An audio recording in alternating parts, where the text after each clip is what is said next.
And we are recording, ladies and gentlemen. Welcome back to Thrashers Paradise. Today we have a first I never really thought of having, but we have a noise metal band. We're joined with Alex. He is part of Rolodex Darko. You got it. You got it. Perfect. I've been on the trend of saying bands' names wrong, and the two bands' names I said wrong were from Montreal, so I felt really bad, but finally came back. You got this one, so nice. Hey, how are you doing, Alex? I'm surviving. Been cooped up at home now for going on 3 weeks. And I suspect it's going to go on much longer. So I'm just trying to stay sane, stay busy, and stay productive, as productive as I can be, within these confines. So. Oh, of course. Now, one of the unique things about your band is you are from Hamilton, Ontario, and we actually can kind of understand our city and the quarantine rules we got here. Yeah, exactly. We have common ground. Yes. So, how do you think the city's handling this whole thing personally? It's such an unexpected disaster, really. I actually think that in Canada we're pretty lucky. It seems that most of the officials and leaders and so forth are actually doing as good a job as they can be at this point. It's an unanticipated scenario for the most part, it's drastic times, and they call for drastic measures, I think. I don't know what they could be doing differently. I guess I don't have any other prescriptive measures here.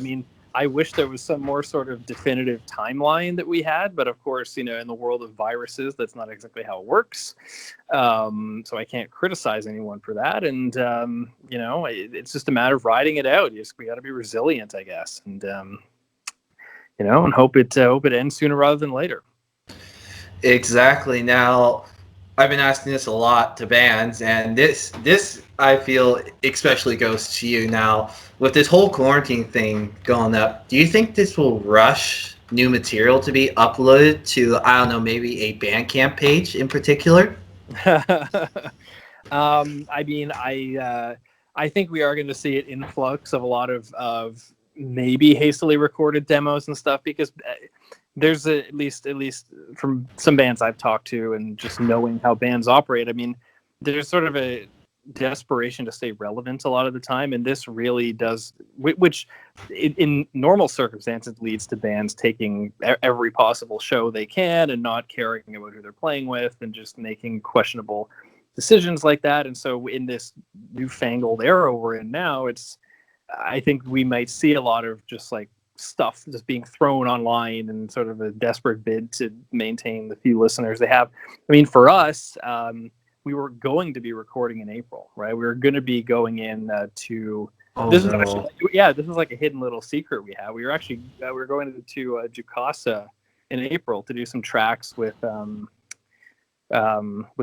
people there, and so now we can't do that.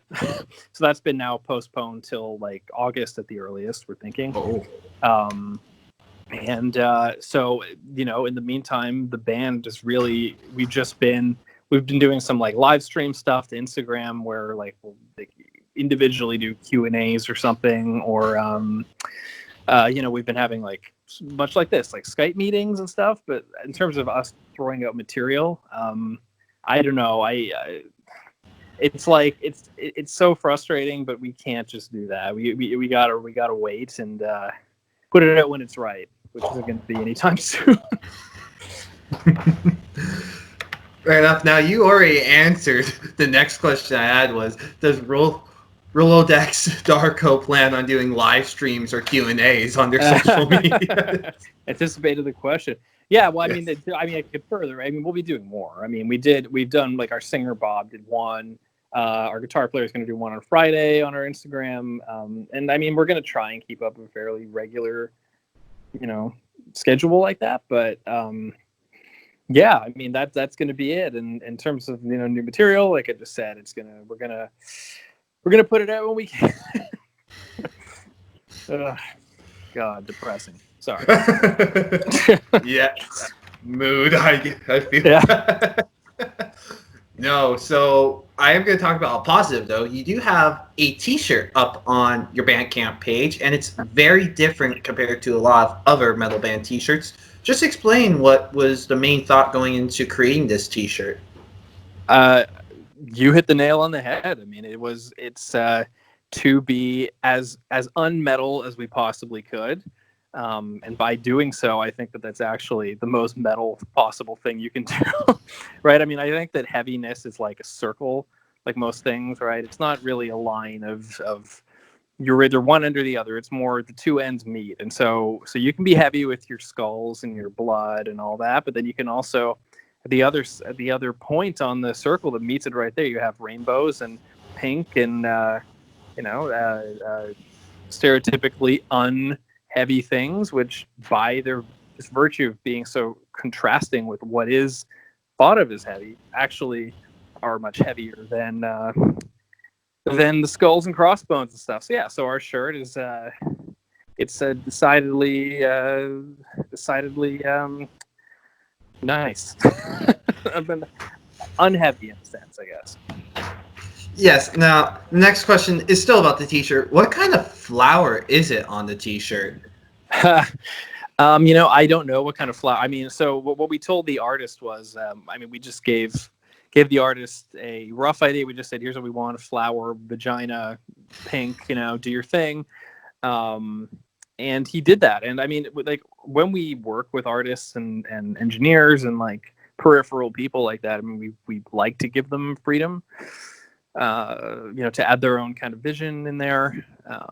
And so I mean, I have no idea what kind of flower it is. It looks flowery, and that's enough for me. Perfect. Now, as a noise metal band in the Hamilton scene and even in the Southern Ontario metal scene, do you find it hard to kind of book shows for yourselves? Yeah, I mean, I find it difficult to find bands that sound like us, which honestly is actually a good thing in a lot of ways. Because we stand out really on any bill we're in. It is kind of a double-edged sword in that, that you might not as easily appeal to the fans of the other bands, but I prefer that than being a carbon copy. And in terms of booking shows ourselves, I actually haven't had too much problem getting us shows, because it seems like venues want to book us for whatever crazy reason. That being said, we'll see after the virus how many of the venues stay open. I mean, I'm hoping they all survive, but it's going to be tough. Where for you personally is one of your favorite spots as a performer to play at in Hamilton? Ooh, there's a lot. I'm gonna pick one, and that one is gonna be Doors Pub. That's my favorite Hamilton venue. And I love it because it's essentially completely DIY. They give you a space, and it's upstairs, and there's a bar downstairs. And when you're in the upstairs, you can just do whatever you want. There's no restrictions. There's not even a sound person. It's like a blank canvas, and we for us that's great because we're fairly theatrical, and lots of room, and you can book however many bands you want. You can go as late as you want. So I really like the freedom that Doors Pub gives. I got to shout out Corktown too. Corktown Pub. They have and it's almost like the opposite. They have very sophisticated sound people and a real stage and all that. So, but for that kind of show, that's a great venue for that. And so those would be my top two. Okay, now back to the previous question about finding bands to perform with. For you personally, of all the bands you were able to perform with that sound similar to you, who has been the favorite one? In terms of bands that sound like us, I can't name one that sounds like us, but one that there's been a bunch that I really like playing with. Single Wound is one, who are from Woodbridge. We've got I don't know. There's a band called Prospects who a couple of my friends play in. They're like a prog metal BT BAM kind of thing, which I'm a sucker for ever since I heard Colors back when it was released. And gosh, I don't know. I mean, the thing with our shows is that, we're for the most part booking all the bands. Like, we pick the lineups, and so rarely is there like some desperate move to just book bands to fill out a bill. Like, we typically pick bands who we like. So I mean, if you go back through our our old events, pretty much any band that's on there will endorse in some way. So even the rappers we played with, those have been great. Excellent. Now, earlier in the year, you had a show in Guelph, I believe. Oh yeah, we've done Guelph a couple times. Yes, with a band called Nepenthe. We did, yep. What was that like? That was an interesting show. So yeah, it was with Nepenthe, and it was with Septic Abscess of Putrefaction. That was the show where our guitar player broke his ankle during our set. Yeah, we tend to go really nuts, and so luckily it was during the last song, but during like the end of the set, I mean, people are going crazy. Our guitar player jumps on my drum set and then like jumps off, but lands weird in the middle of the pit, and like I thought that he was just lying there for effect, but then when he's like still lying there after 30 seconds, I was like, I think something's wrong. And the song ends and he's wincing, and I get up and I'm like, what's going on? And he's like, oh, my ankle. And so we had to wait for an ambulance for like 45 minutes, and the Nepenthe had to start their set. And so like our guitarist is sitting on, in the kind of the off to the side, with his swollen ankle on a chair, and in full view of like the whole audience. And Nepenthe, who are this like talented black metal kind of band, are trying to do their thing, where there's this like giant bulging distraction of an ankle sitting there for like 45 minutes. And so that was that show. And I mean, it was a great show, other than the horrible injury. Yeah, I bet. So, will that inspire a Broken Leg tour? Like Dave Grohl? Yeah. It might. It's once bands can tour again in 2027. I mean, maybe we'll throw out a Broken Leg tour. What happens if the leg's already healed? Sorry? What happens if his leg is already healed? Do you intentionally break it just to purposely do the Broken Leg tour? Yeah, we gotta just break it over and over again, like until we finish the tour. Like it's you can't fake that stuff. I mean, this is real. Exactly. Now, when I first met you and your bandmates, it was a bit of a odd day, I would say. Yeah. You were coming in to be on a radio show called, I forget now, but that was the second thing you did that day. The first thing you did was go to a local TV station called CHCH and perform, and yeah, just explain what happened and the emotions. Right. We got roundly kicked off is what happened. I mean, so we went into CHCH and we did our thing, and like we cleared all of our act, which for those who don't know is fairly explicit and wild thing, involving broken ankles sometimes and blood and all this stuff. And with the segment producer, we cleared all the stuff we were going to do beforehand. We asked him what words we could say. We said, we're gonna do this. We're gonna scream into the camera with blood pouring out of our singer's mouth, and we do all this stuff. And he said, sure. And so, with trepidation, he said, sure, but he cleared it. And so we went and we did our thing. And it seemed that the people who filmed it really dug it. I mean, it was different, and that's saying, that's under exaggerating. It was different. And we finish and we clear up all our stuff. And I had on this really amazing turtleneck no one got to see. That's the biggest tragedy of all of this. Anyway, yeah, and then as we were leaving, the producer guy like comes running down after us and goes, "Oh wait, like we can't air any of that." The head boss, I don't know, the head honcho guy, just saw it and like vetoed the whole thing. Oh wow. So we're not going to air any of that. And then he, kind of slyly told me he would try and slip me the file, which was up on their website for about 10 minutes. So I managed to get to see it, and then they took it down again. So I don't know what's going on with that. I mean, we're going to try and get that file and put it up for ourselves. But it seems as though they're just trying to kind of wipe themselves clean of us at this point. Damn. Yeah, that was an interesting morning. Yeah, and then you go to this radio show where the regular hosts weren't there. Yeah. So you had a last minute change. We did. How did that go? It was actually great. I mean, coming off getting kicked out or kicked off of something. I mean, it's hard to be worse than that. But I mean, it was great. I mean, was his name Kareem? Yes. I think it was Kareem. Yeah, he did a great job. And considering he knew nothing about us when we walked in, and 5 minutes before we sit down, he's like, "Oh, like, who are you?" I thought he did a pretty good job, like conducting a reasonable interview. With what little info we had. So if I had a hat, it'd be off to him. Yeah. Yeah, that was a crazy day because the only thing I heard was metal. Yeah. That's the best way to start your morning, by the way, on radio, is just listening to noise metal. Oh, man, yeah. Not just radio, but TV, which all those poor viewers of morning TV, CHCH, aren't going to get to appreciate now. Thanks to the man. Damn the man. Oh, yeah. Jack Black said it best. Exactly.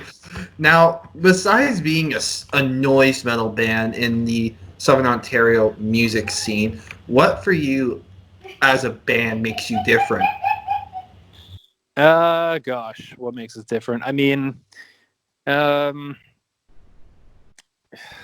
don't know what makes I think what makes us different maybe is that we don't think about what makes us different. It's sort of we're just doing our thing, and it's like whether or not you can hear the influence behind it, or whether or not. Which I mean, for me, I don't think you do. I have never heard a band that sounds like us, but maybe someone else more educated than me can school me on that one. But we're just making the music we want to make, and if it's different or if it's the same or whatever, then I think that I'm happy with it, and that's ultimately the most important thing. And I think the other, by the way, thing that makes us different, and this is an unflattering thing to say, but let's be honest. I mean, I'll be honest with you. It's my job, right? I think that we treat it like a business. I mean, this is it's a band. We're here to have fun, but we also want to make it successful. So, I mean, that mindset I think is kind of rare, at least from what I've experienced with local bands in the Hamilton scene, or mostly just want to get high and jerk each other off. But fun. Also, well, yeah, I mean, who doesn't love a good circle jerk? But I mean, it's not productive. I mean, you're just spilling your seed everywhere. It's not great. But the other thing is that I mean, that makes this whole virus situation doubly worse for us, because it's like, oh God, we had all these great plans that are now going to not come to fruition for at least months. Whereas other bands can just be like, oh well, let's light up another one. So, I mean, yeah, I think that from the back end, no pun intended, that's a difference between us and some of the other yokels I see, boozing it up at doors.